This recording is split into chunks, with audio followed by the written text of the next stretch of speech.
isang ina, isang OFW, at isang kaso na gumimbal sa buong Pilipinas.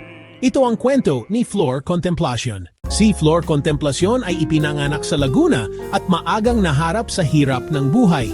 Bata pa lang, nagtrabaho na siya bilang katulong.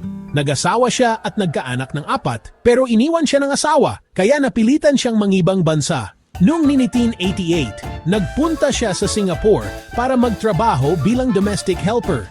Mahabang oras, halos walang pahinga, lahat para sa pamilya niya sa Pilipinas. Pero noong 1991, isang nakakagulat na krimen ang yumanig sa Singapore.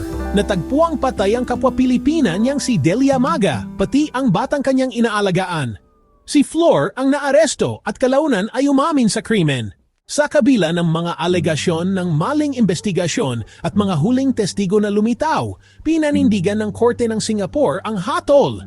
Siya ay hinatulan ng kamatayan.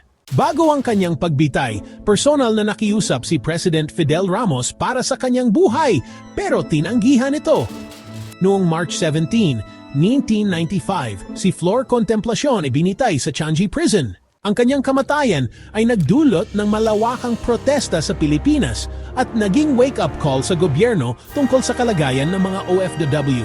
Dahil sa kanyang kaso, mas pinagtibay ang proteksyon at suporta para sa mga Pilipinong nagtatrabaho sa abroad. Si Flor Contemplacion, isang kwento ng kahirapan, hustisya at sakripisyo, isang paalala sa halaga ng buhay ng bawat OFW.